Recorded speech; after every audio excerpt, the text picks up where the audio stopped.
Ladies and gentlemen, angry Americans around the country and around the globe, this is a guest I have looked forward to having a conversation with before I had this show. When I sat down and created the idea for this show, at the top of the list is the man we're going to talk to in this episode, a man who is a leader, an innovator, a voice of truth, a voice of conscience, a very generous friend, and I think a voice for all times, but especially for this time. We are joined by the great and powerful Chuck D. Paul Rykoff. And you prefaced this to being episode 86, and that's when I signed my Def Jam contract in 1986. So it was a different world. I think the Challenger exploded that year. Wow. The Mets won the World Series, and I signed my first contract, which was about 34 years ago. And here we are in 2020. My first recording contract with Def Jam, I should say. So here we are, and wow. It's good being on this side of the seat because we've graced each other on either sides of the seat, me interviewing you, albeit with Liz Winstead and Rachel Maddow, and on Air America, and then here we are. Here I am on the other side of your seat, so why not, man? It's a great honor. I've told this story before, but I think your show with Liz and Rachel at Air, I think it was the first like in-studio radio interview I ever did in my life.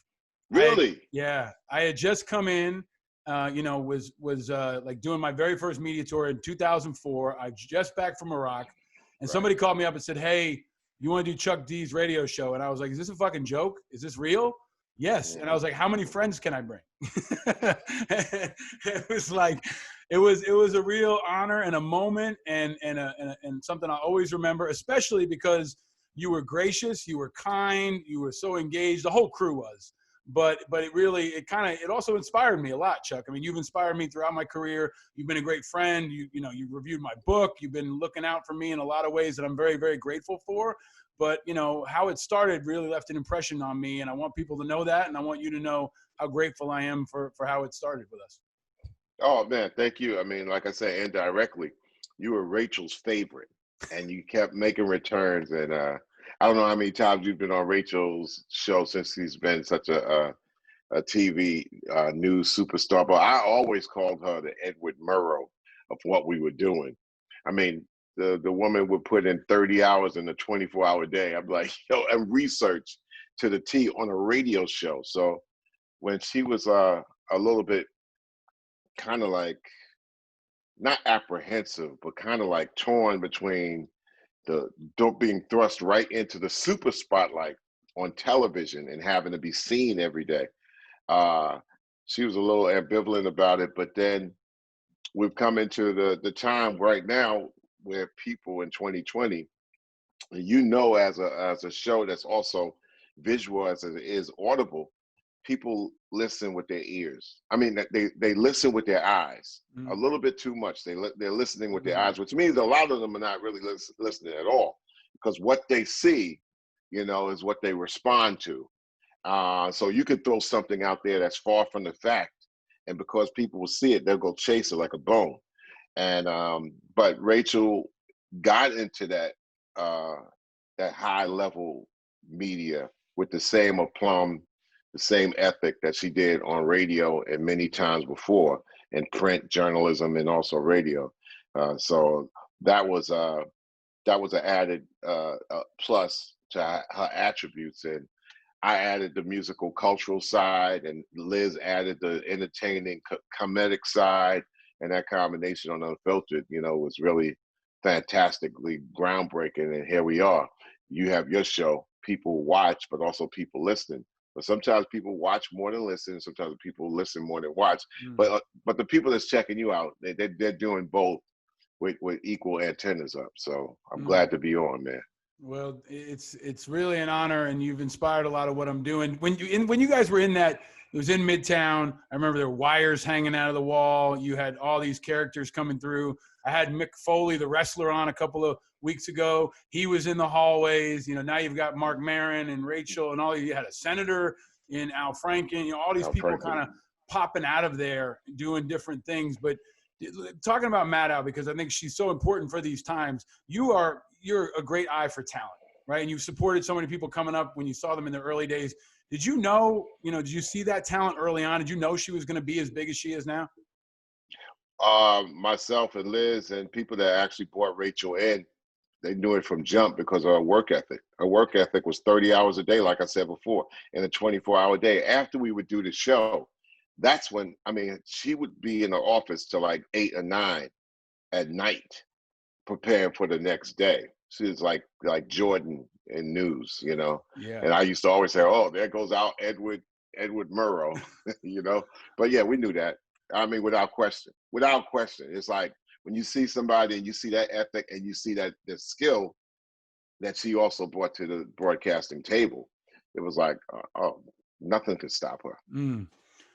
Nothing has stopped her. Nothing stopped you. I want to get through politics. Want to talk about music. Want to talk about everything happening in the world. And I'm really excited that you're with us at this moment. But I want to ask you a question, Chuck, that I've been asking all of our guests. Everybody's facing the pandemic differently, but we're all in it together. I think it's a really unifying time, but it's a hard time, and everybody's got a different viewpoint. So, Chuck, where are you and how are you? I'm on the planet Earth. I'm an Earthicist and I'm a culturalist. And I deal with the 24 time zones on the planet with people in every single continent over the 7 lands and the 7 seas.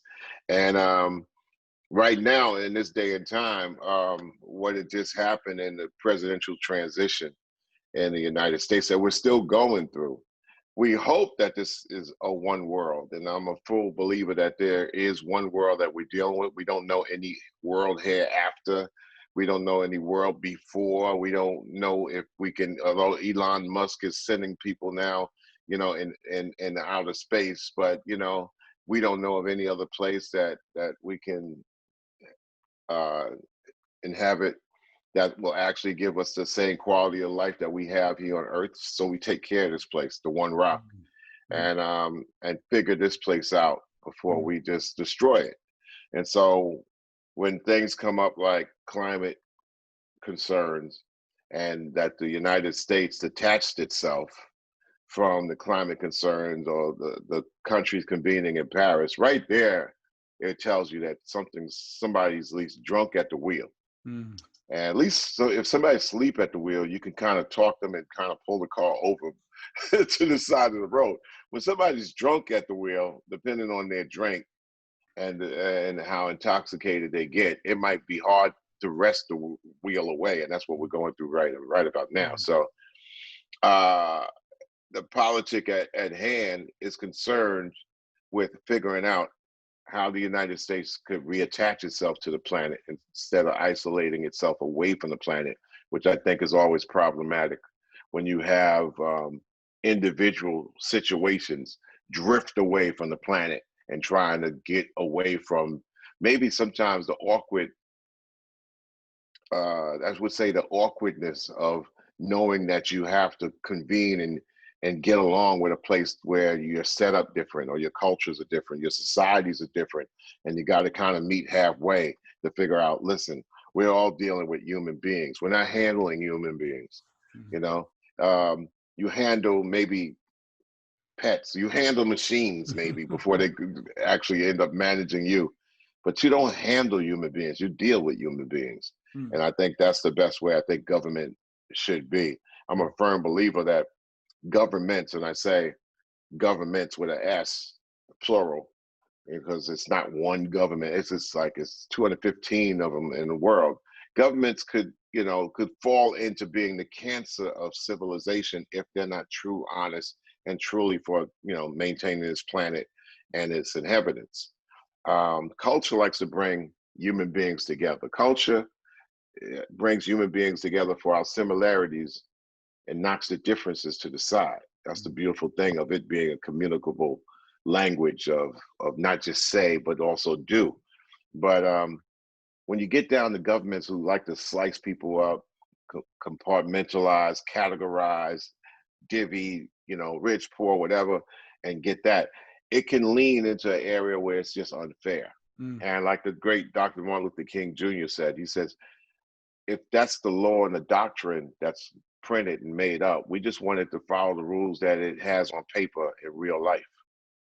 That's it. And that's probably been always the angst of Public Enemy. It's like, if the documentation once said Black people were 3/5 of a human being, even less than cattle, and considered chattel to be sold as property, then we must be the enemy to the public, because that's the document that the public goes by. So you want to always do things like this. I'm a firm believer, and even the Nation of Islam teaches this. If you want to say an organization that has helped Black people see through some of the muck and mire in the United States, one of many organizations, but the organization I think politically, spiritually, was along the right line to capture my interest.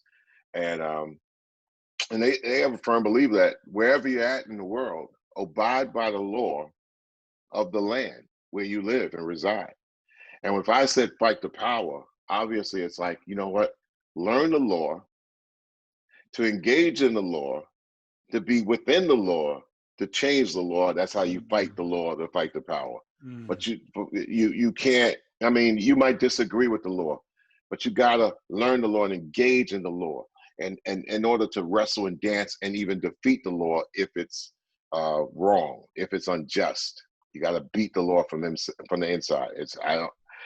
War is an ugly word, and it's tossed around too easily and too simply, like anybody could step in and do it. You don't want that.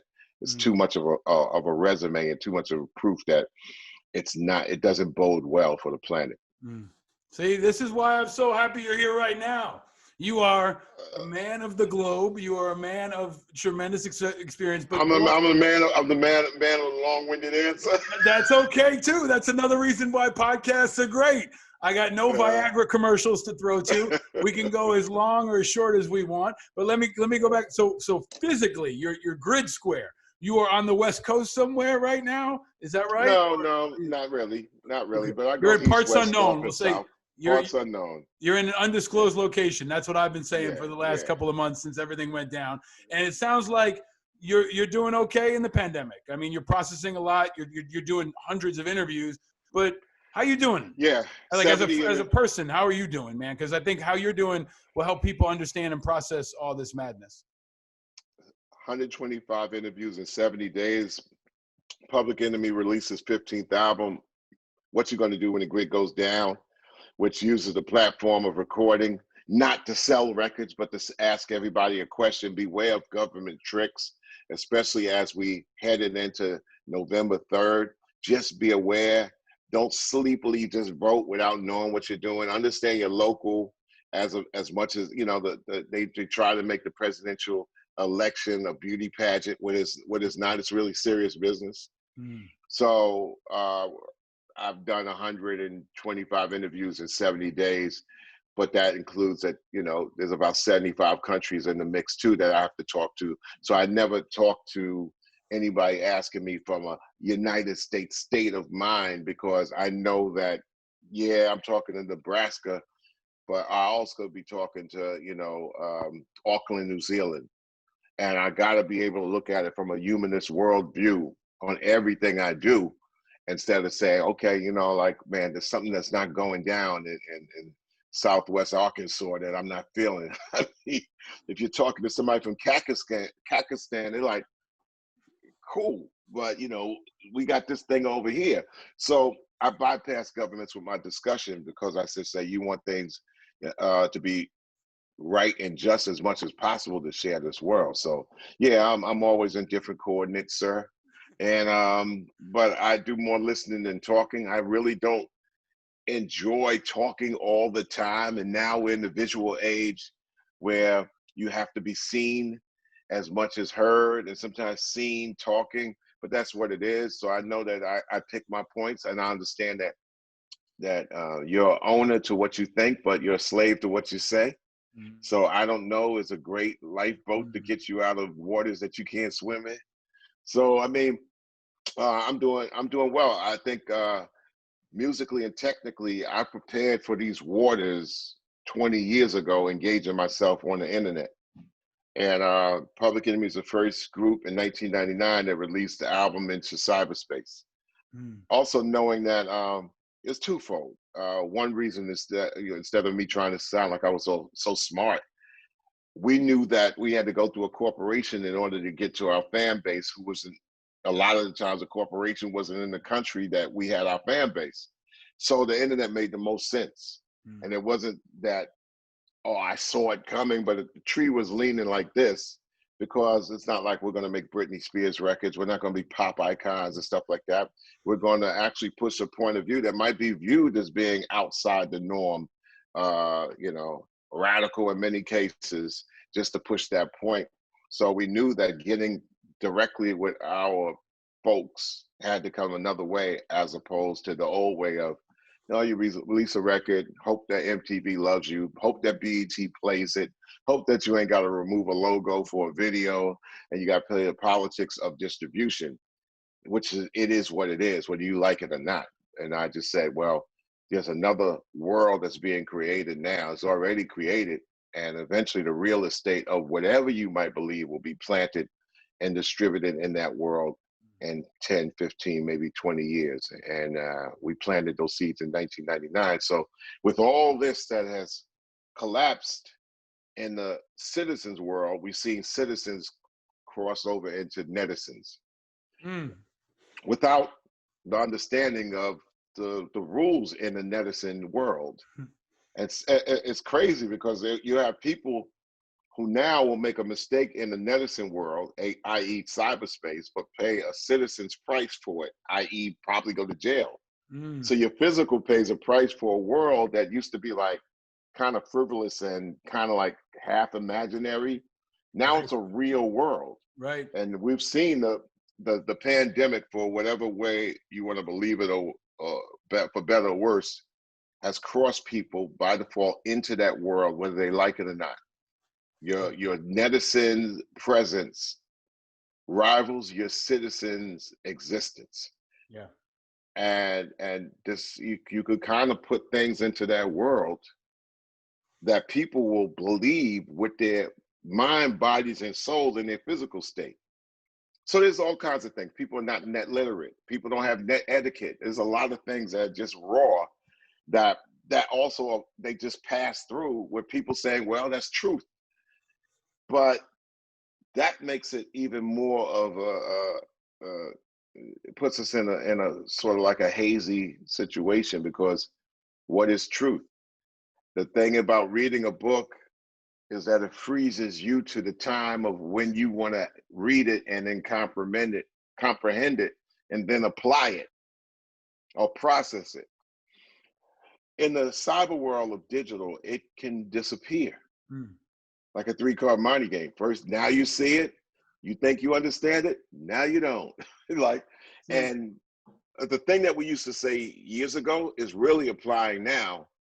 It's like out of sight, out of mind. Well, when you tend to kind of like listen with your eyes, out of sight means it's kind of out of mind for real.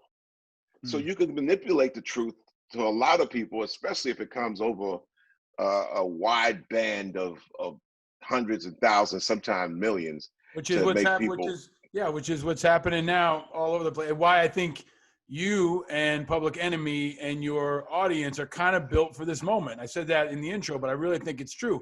You are a man of many cultures, of many people. You're loved and followed and respected worldwide, but you're not bound to a format or a technology. Your talent and your voice, transcends a lot of that, and it prepares you for this. I've said before that I think a company like mine is built for this moment, and many of us who've been in combat are built for a moment like this. But you're built for a moment like this too. Well, you got to also admit to the point when you're that ugly little ice-breaking tugboat. That's what we are. You know what I'm saying? It's like you ain't gonna get no. You break the ice. You keep it moving. And that's important. We need that right now. So let me ask you. You talked earlier. You said somebody's drunken at the wheel. I think that's great. I've called Trump, an abusive stepfather. I've called him. We don't even. My great brother, Be Real, who was for 4 years my rhyming partner in Prophets of Rage. Big up to the Prophets of Rage. We closed down last year, but he says let's not even dignify him by calling him by his name. We call him 45. Okay, so 45. I love it. And respect to anything Be Real wants to put out there in the universe, I especially know, right, okay. exactly. So 45, I've called him, a drunken abusive stepfather. I've called him a political suicide bomber. I call him President Mayhem. He is drunk at the wheel of our country. But I got to ask you a question I ask of all our guests. Chuck D, what is your drink of choice? My drink of choice better be water from 60 on up. I've never had coffee. I've never had like hard alcohol. I had a sip of wine when I turned 40, but it better be water. I like the juices. I cut the juices with the water the older I get, but I think that's probably it. Better be that. Wow, I mean, tea is probably the thing that gets me, and a nice cold green tea, chilled, half water green tea. That's And what that's I good got, for man. me. He must have That's known good. it was coming. Yeah, yeah, I yeah, feel like that yeah. is, Yeah, it's a little bit easier on the body when you get older, right? Like the coffee is the hard stuff, and the tea is a yeah, little bit more mellow. And yeah, yeah. I appreciate that because look, man, you've got tremendous longevity, and you've been that tugboat for so long. I want to ask these kinds of questions just so that people can understand, tips from you on how to do it, like how to do so Well, many yeah, things, how to survive, a lot and of tips also. from a lot of tips from you when you used to come to the radio station. You used to talk about your workout regimen. It was like, here comes Paul Rykoff up to the station, Diesel, and like square jaw, like let's do this, let's get it popping, And he was very inspirational to me. I'd taken him to the stage, workout. I mean, we have a saying that Public Enemy songs are very tough songs, So 30 years ago, at 30, I'm like I really kind of like going at these songs, but also it can get the best of you. Now at 60, you have to kind of train. You gotta do things that you gotta train. You gotta be at the right weight. You gotta be at the right wind. We have a saying: if you don't do the songs will do you. There's no way out when you're up there, and you got to finish out. Especially if Prophets took to me to a great physical level. Anthrax was the group that taught me. Rap music is not as throttled hard, even though we was the throttled hardest act at that speed and power. But okay, I remember the first time playing with Anthrax in '91. We go on tour together. We play Poughkeepsie, and we're all playing football. But at the sound check, after we sound checked it all, it's like, and I'm like, we're not, guys seem like not taking this serious. And Scotty and Charlie and Frank and whooped our ass the first night. And it wasn't, and people like, well, how are you going to compare the musics? You're doing this and they're doing that. But they're doing that with intensity, and we're doing this with lesser intensity. So we learned from them how to turn our intensity up on what we did, which was a physical test. And because, when the person comes, and remember those old days when people used to come in and see you? Yeah. And be packed up tight in the crowd. I remember going to see you. I remember going to see Anthrax. I remember growing up in New York, and hearing about you guys before I even heard you guys, right? And it's just to see that collaboration.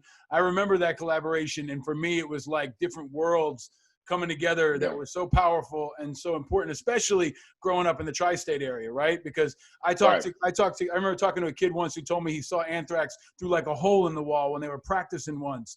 And he was telling people, he would pass around tapes, all that kind of stuff, long before the internet could do it. But you guys, brought that intensity, but brought that work ethic, brought that integrity, and you always, represented that part of the country in a way that was unique and tough and spirited. But I want to ask you a question I ask of all our guests, going in that way back machine.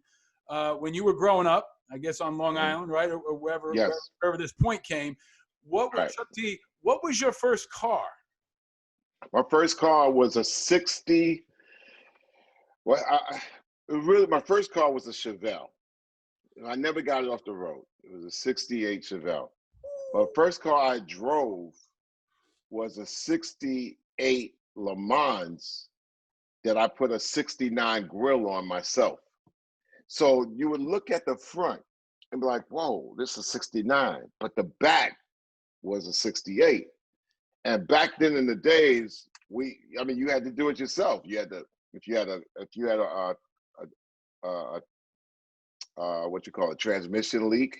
Mm-hmm. One time I had a transmission leak, summertime, driving through Hicksville. Me and Keith Shockley, we worked at Hicksville Sears, changing tires. I left, I'm driving, got a leak.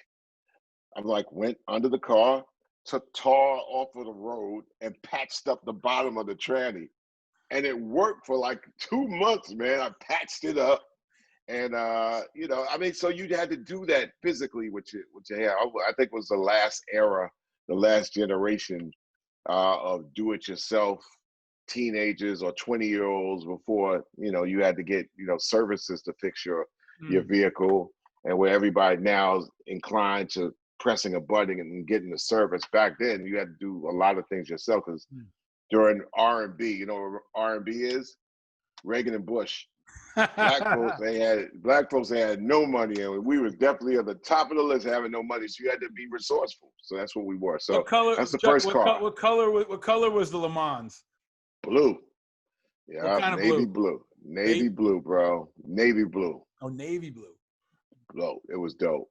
Matter of fact, later on, I bought a Chevelle about 8 years later, and I shot pictures with the Chevelle. I bought it from where I bought. I thought I bought it from Floral Park or somewhere, and drove it down to Atlanta. And so that's a Chevelle that people see me with, but that's like the same Chevelle I had, but I bought another one. I never got the first Chevelle I bought off the road. And then people think I never got it on the road. People thought I had a 98. I never really drove the 98. My brother kind of took it and snatched it, and I don't know what he did with it. But I'm known for making the first love song for a car in hip hop, and it was called "You're Gonna Get Yours." My 98, but I never had a 98. But I did have a 98, but I never really got it working right. It was really an homage to the 98 Posse, who a bunch of banditos in Long Island who came and protected our gigs, but they were all in 98s. They were like thugs in 98s, and they used to do things like cut off the Parkway. If somebody came out to Nassau County and wanted to start up, they would be like, well, they only got one way out of here, to go back to Queens and Brooklyn. And that's how tight the 98 Posse were. My wife is a daughter of Long Island, and anybody who grew up in Long Island and is gonna love hearing that answer. And I love, the resourcefulness that you talk about has driven you through all of this. The grittiness has driven you through all of this. The creativity has driven you through all of this. Here we are, right? This election has happened. Chuck, it's a couple weeks out now. Trump is fighting the results. It looks like he's going to fight the whole way out. What is your breakdown of the election? What do you take away from it, and what do you see coming forward? Well, I think in my own opinion, people kind of saw this coming because, 45 already put hints out there that it was going to be crooked. It was not going to go in his way, and beware of this out there. When he clearly was told that because of this year, what will be accelerated was the mail-in voting. I voted mail-in. I did that also the last time, but I voted mailed in, and so many people in the United States of America had done that. He saw it coming. I think he probably was caught by surprise that he didn't have more mail-in votes. And I think that what we've seen over those last come on, it's the actions of a kid that played on the baseball field. He pitched, somebody hit it out the park, and he starts crying and says, "I'm gonna take my ball in the mitt home and F y'all." It's like you don't expect this type of behavior out of your kids. That's right. I mean, and it's one thing sports gives us. It's like although I think the voting process in the United States is a little bit on the primitive side, I don't always think that more is better in anything. I think there's got to be a quality thing as opposed to quantity. But it is what it is, and that was the rules. And pretty much he got in because I think that the Democrats were lazy, they were pompous, they dropped the ball in 2016. They offered no upgrade from the incumbent, president that was leaving, President Obama. They offered really nothing, and I thought that when Hillary Clinton came out of the whole mess, Bernie Sanders and all that, and the smoke cleared, people were like, screw government if you're playing games like that. And I think Hillary Clinton, although this might not be true, I just think it smelled too much like monarchy. And people don't want a monarchy. No matter how way you put it. It's like, yo, you was the first lady. Now you don't be the president too. It's like, I understand you're the first woman who's going for it, but that it wasn't enough. And then small things like she wouldn't go and what they call it, stump out in some areas. She was, just kind of in a comfortable position. Yeah. Took it for granted. I don't think, life isn't anything you take for granted. Saying that somebody's running for president is something that I think is probably the most derogatory thing that you could say towards a citizenship or citizenry, because it ain't a game. It's not only is it a full-time job, it's an overtime job. President Obama is younger than me. You see how much they aged him, putting 20 years into 8 years? Yeah. I knew that President Obama wasn't going to come in like the Messiah and Jesus to save the world. It allowed me to buy the time to think as a world citizen. Okay, diplomatic situations are okay here. I'm going around the world, spending half my year outside the United States. I don't want to be trekking through precarious world zones based on somebody who might be drunk at the wheel. So when it came down to 2016, what's going on here?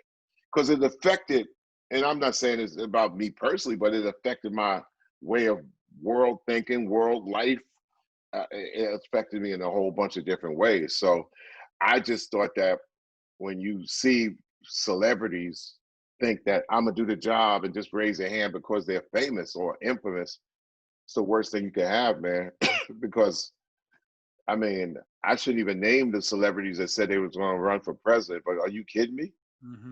You're not used to working your job. How you going to work for other people? Like, yo, Chuck D for president. That's the craziest thing anybody could ever tell me, especially at 60.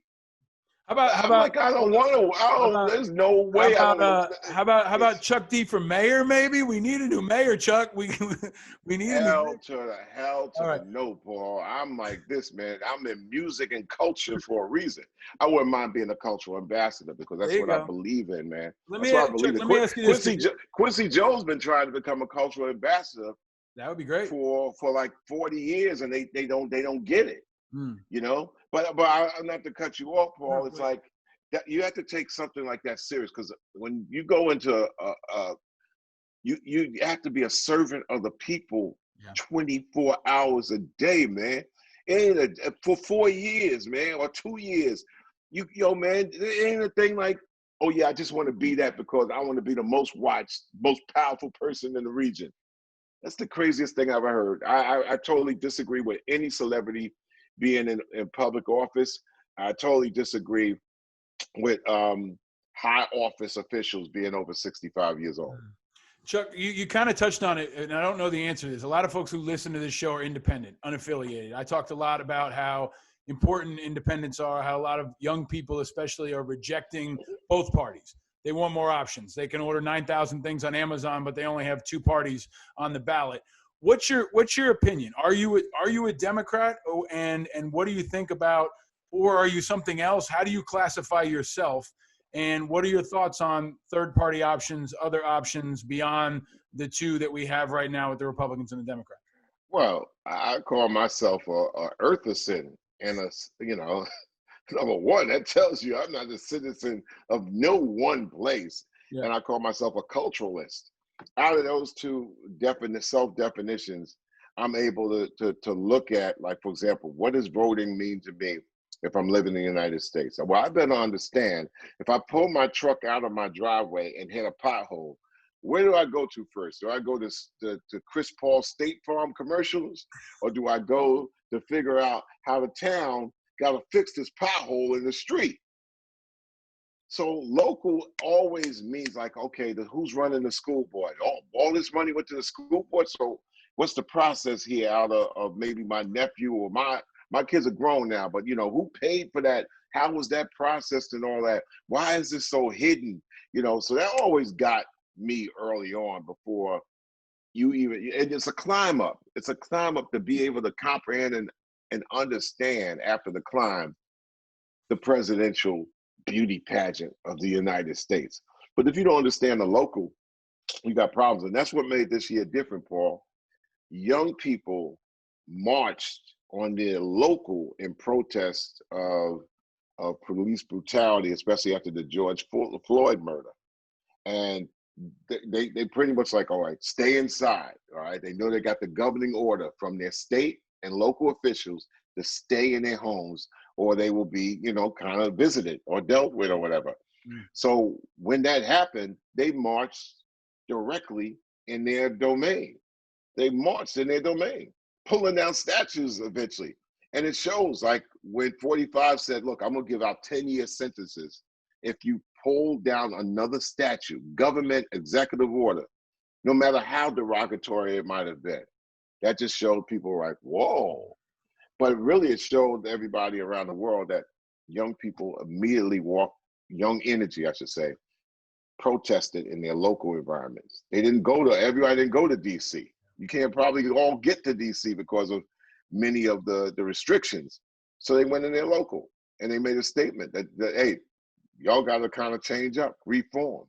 They might not came with the actual definitions of what reform would be or is, but they said this is whatever that is, it got to change.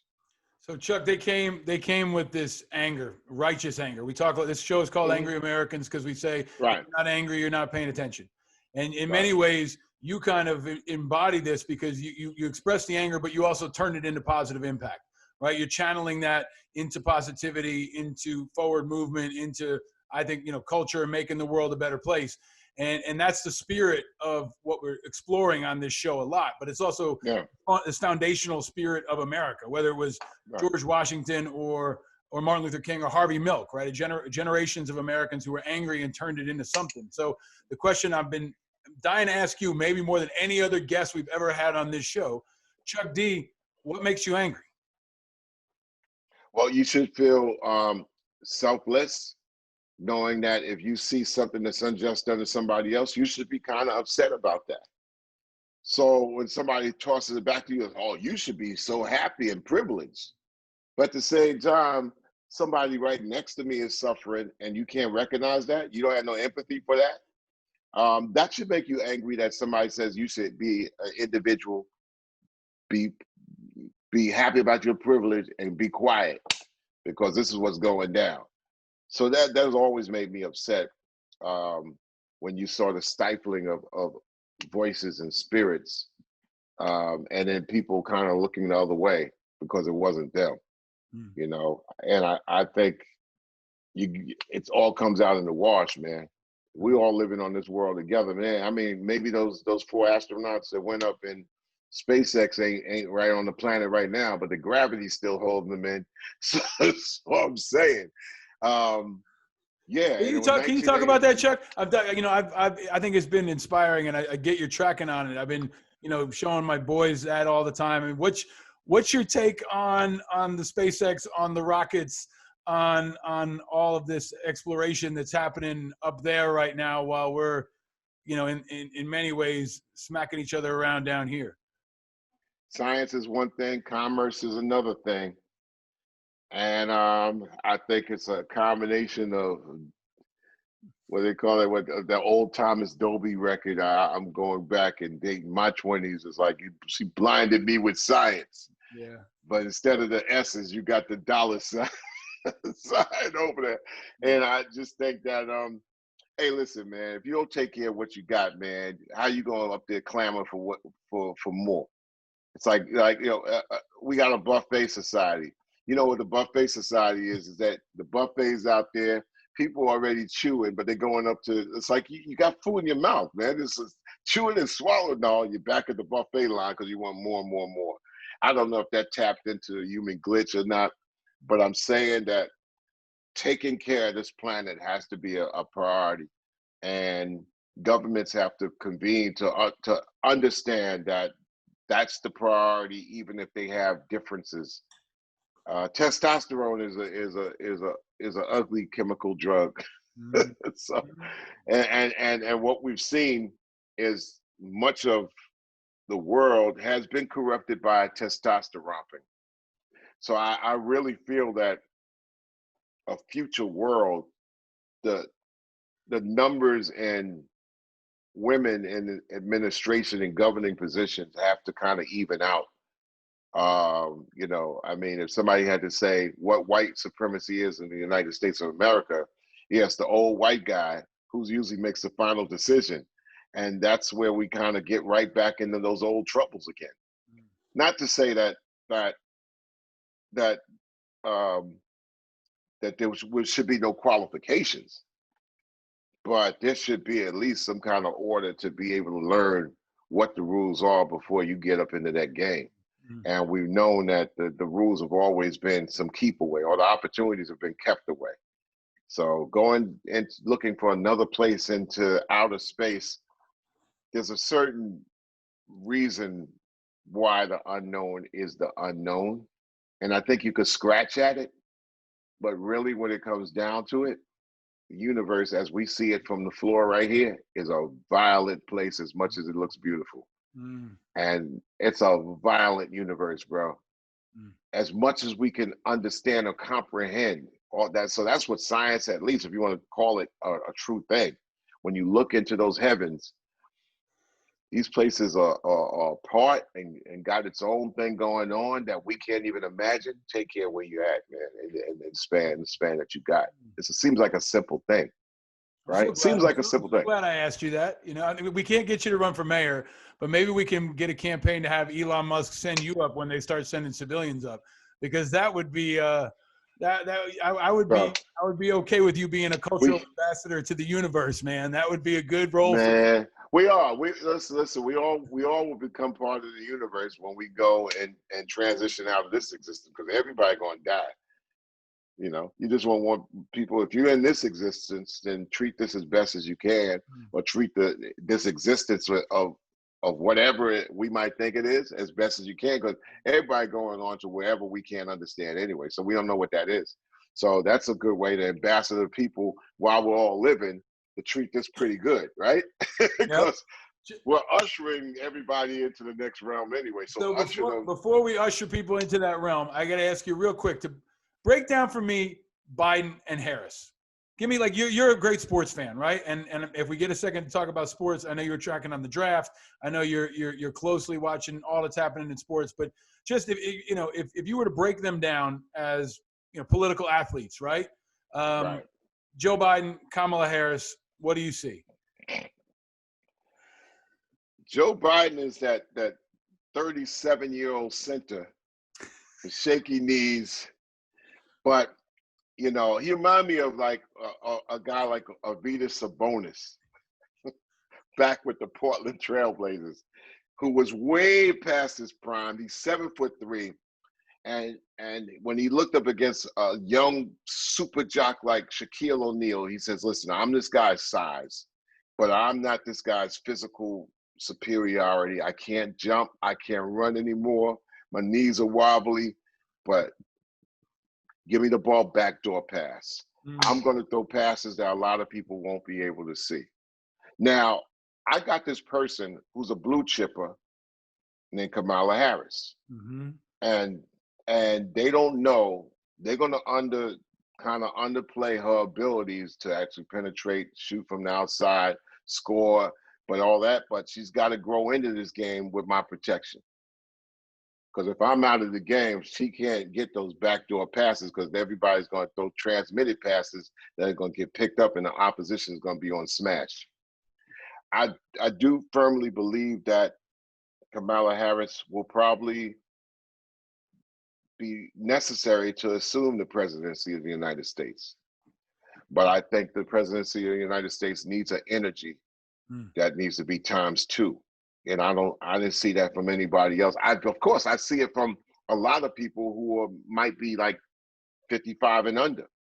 You know, there's some energies out there. Her good friend Cory Booker is one of those guys. But is it also socially in the United States with its demographic and its polarization too close to Obama?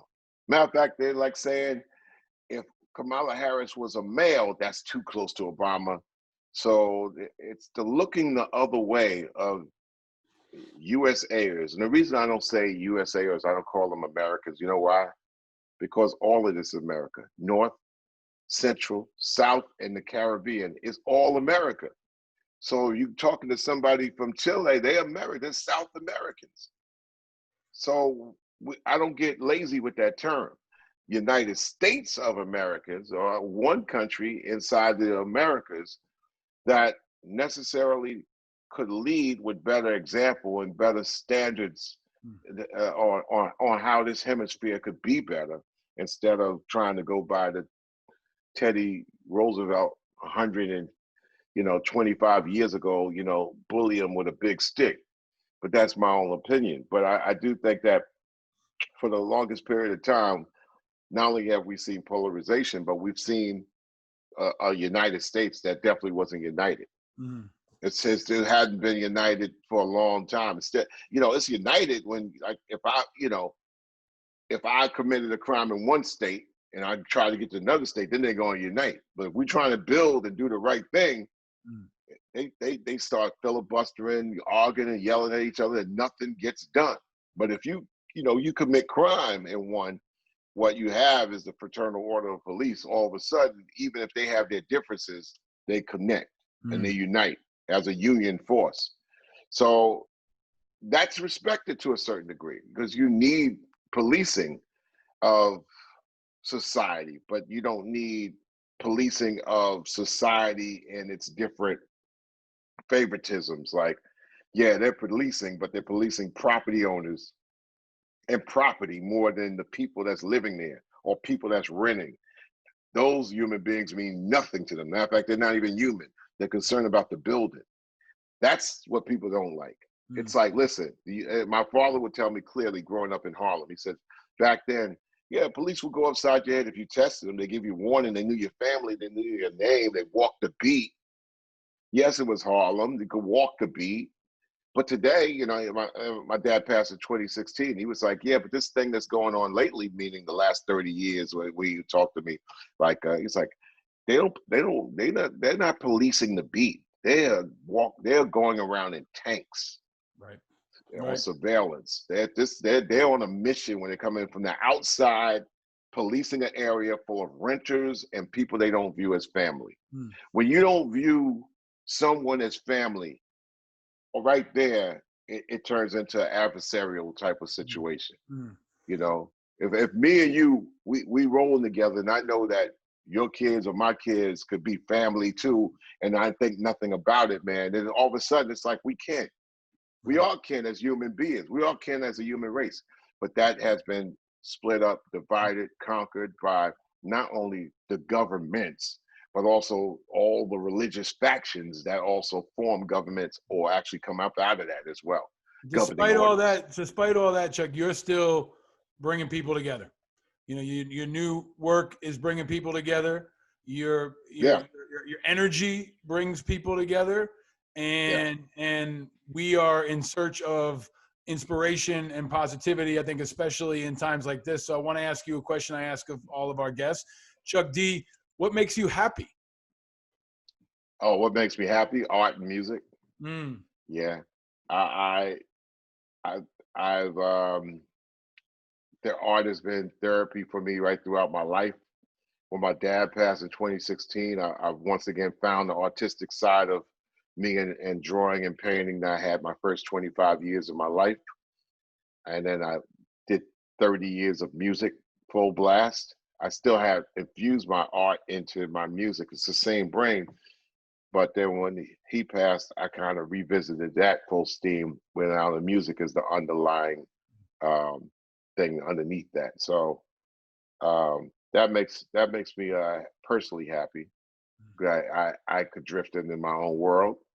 Um, and then happiness is your family and friends, close friends that happen to do well. And right now, we're entering a period where the well-being of all of us is in a precarious position, is a precarious zone.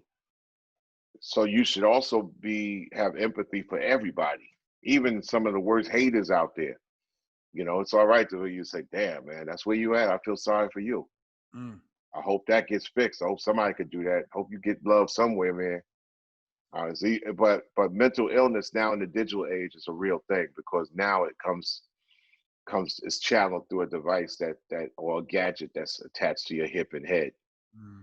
Once attached to the hip, then to the hand, then to the head, then down the stream, like right in the stream of your consciousness into your in unconsciousness. So my good friend who's no longer here, we've lost a lot of people in culture. Yeah. Prince, who lost 4 years ago, who transitioned off into wherever his energy might be. He said in 1999, right?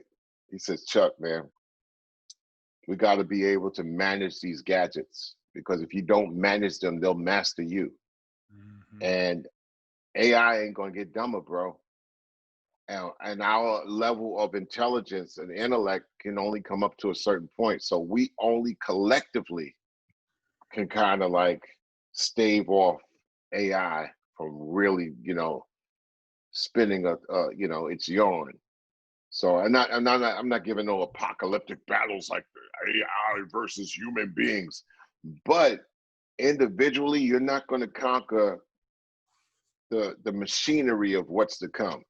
Yeah. You're not. You're not. It's going to touch too many things. I mean, it's designed to do such. So collectively, you have to have a society that kind of knows what it is, comprehends it, and just doesn't respond to data because data can be flipped, changed, scrambled. What they call it in the Waffle House when you're getting Mattered, scattered, yeah, stacked. scattered. Yeah. Yep. That's hey Paul. That's data right now. Dude, if what it would be the most genius ad campaign ever if Waffle House just let you read the menu. Just let you read the menu and rip. They would never have to sell another waffle again because it would just be classic. It would be classic. Hey, I vote. I'm part of the Georgia voting contingent to help turn Yeah, it you voted in into a Georgia? blue state.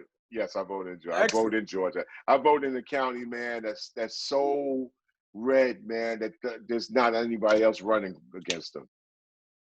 Huh. So for years, I was like, I've been voting here. One day it could probably turn around. Although I'm not like a Democrat, but it just can't be red, or it can't be blue and red. Remind me of Bloods and Crips, man. It's like, come Mm-hmm. on. But in this case, in this year, it had to change, man. It had to change. And big up to Stacey Abrams for really motivating the force in Georgia. And then listen, my mother and my sister who worked all day, especially my sister worked all day in the voting for the voting areas. I mean, I'm going, and my daughter also voted, I think, New York or Georgia, my oldest one, and my middle one for New York. So I had the New Yorkers in the family vote in New York, Californians from Cali, and in Georgia, I had to, keep hope and faith alive on that one. So Mm. you get in the system or you get into the law to fight the law to change the law. It don't work another way around, man. It's hard to fight. Once you start fighting the law from the outside, then it's war. And war ain't a thing that just spurred out like, yeah, we'll go to war. You know, I know, Paul, I know you be shaking your head like when cats are like, well, if we got to go to war, then if it's war, what it is, then we'll go to war. It's like, yo, don't use. I've been to too many places in the world, man. Don't use the word war, man. I was in Beirut speaking there, right? And I saw a line 8 miles coming out of Syria from Damascus just to get into Beirut.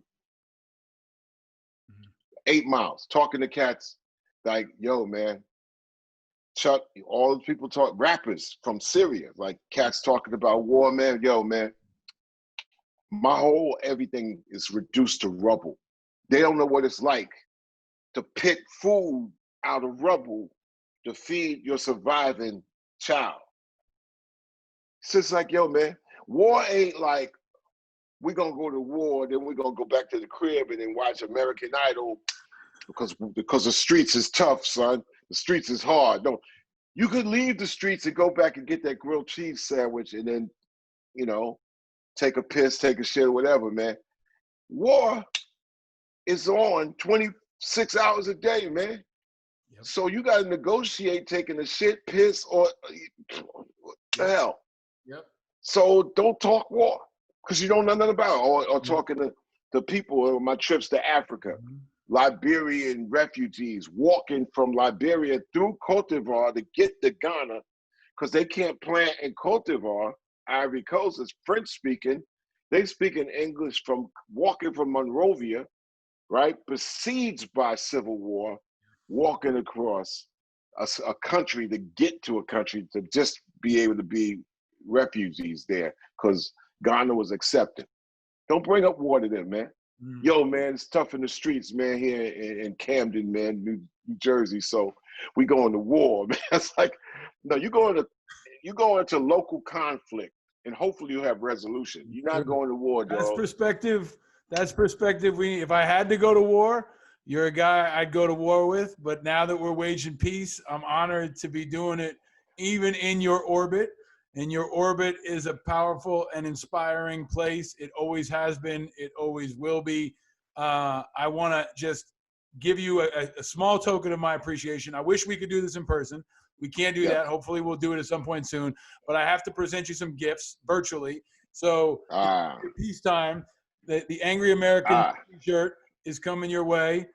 Thank you. Or maybe one of the ultimate Angry Americans. I know you don't drink, but you can give this to Real B or someone else. Be Real or someone else. Or DJ Lord will probably snatch it and from it's me. Uncle Nearest. I don't know if you're familiar with Uncle Nearest, but they have been a big supporter of this show, named after Nearest Green, the first African-American master distiller. That's something, huh? Yeah, well, Jeffrey Wright, our friend Jeffrey Wright, introduced us to this and has brought them on board, so I'll send you some of that. That's nice. That's nice. And this is Jeffrey Wright. This is going to be fun. The Rorschach question of our show. Every guest has answered this. There are 3 colors of Peeps, Chuck D. Pink, blue, and yellow. Which color of Peeps does Chuck D choose and why?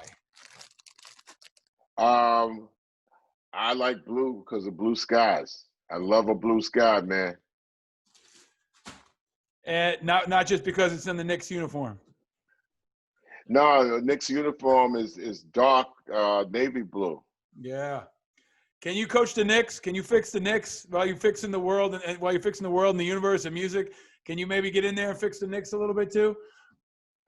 I'm very close to the Knicks. I defer to my guys at Knick Fan TV and also the Knick of Time show and also writers on the beat in New York like Alan Hahn and people like that. I got my fan seat. I'm a firm believer, although I've been a Knick fan, staunch Knick fan and supporter. I sit in my fan seat and just wish and hope for the best, just like the Jets and the Mets.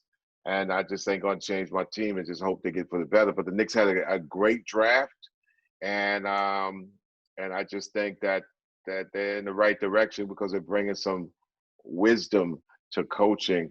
And I like the energy they had with the previous coaches. Like I like Fizdale and all that, but I think New York is is a melting pot. It's a big city. It's a microwave square garden. And you got to come into New York, man. You can't be like, oh my God, New York, because you will get reduced if you don't handle the intensity. And then back in the day, New York was social media haven before social media. You know, so you got to come in there like with your antennas up, but you have to train to be ready for New York. You just can't come in to be part of New York and be ready for the rest of the world. Everybody got a target on you. You got to learn how to live, play, build with New Yorkers. And it's not really a place for pretty shit. It's just about go at it and do it. The fans go at it. They get it done. They, the beautiful thing about New York, which makes it different, that I know that if I consider myself to be rounded with culture, before I left the United States in 1987 and got my first passport, I got that from New York, because New York is like you're cheek and jowl with somebody who totally does not look like you, might come from a different background, but you traveling together on the probably just one of the most uniting transit systems in the planet Earth, and that's the New York transit system, where that regardless of what you think before social distancing, you was like right up here with somebody. Yep. Hopefully maybe a fly girl, but but you're like right there. And you got to get past that point of knowing that you have to, deal with people. You got to deal with people. That's a good lesson. That's a good lesson. I hate people. You can submit people up there. I hate people. Yeah, but you catching the train. Ain't so much of that hatred going to go long or far on that one. So, New York, if you pay attention, New York is the best teacher of the world. I couldn't agree more, man. And you are, people have been saying New York tough. I think you are the embodiment of New York tough, and it represents the best of what this country and this world is all about. And New York is a fantastic professor, but so are you, man. Professor Chuck D, the great. I would say this one thing, Paul. Please. And this is what New York tough has to come New York humility. Yeah. Because everybody can tell when a New Yorker walk in a room in the United States of America, and they sometimes feel intimidated. Sometimes they could get overtaken by the New York, and 45 proved that. How he pulled his 3-card money trick on the rest of the United States was just some old New York hustle game, right? Yep. Right? Yep. So I'm just saying, exactly the way that people feel when a New Yorker walks in a room, like kind of like taken aback, like, damn, why you got New York on the shoulder walking like this? And that's how the rest of the world feels about people from the USA. We could tone down that a bit and fit in to the world and have it what you call cultural exchange, mutual exchange. You learn from me, I learn from you. Okay, that's your background. I don't feel it, but you make me feel it a little bit more like you're gonna feel me. I don't have anything against somebody who they consider their hero. Years ago, I said most of my heroes on the pure and on the stamp because they didn't. But I'm like saying, well, this is how I feel about my hero. And, that's what your hero is. Cool. I have people that I have close to me that I swear they swear. They at the holy grail of Ronald Reagan. But I'm like, cool, that's your thing. Cool. You take my Farrakhan, I'll take your Reagan. We good. Still my neighbor. We good. That is the message for our times. I'm going to end with that. And thank you for all you do for the city, the state, the country, the America, the world, the universe. You are a incredible voice for so many. And I'm just grateful for your friendship. I'm grateful for your inspiration. I'm grateful for your work. And I'm so humbled and grateful that you joined me on this show to share all of it. Thank you, my dear friend, the great and powerful Chuck D. Stay frosty, my friend. Thank you. Thank you. All the best, Paul.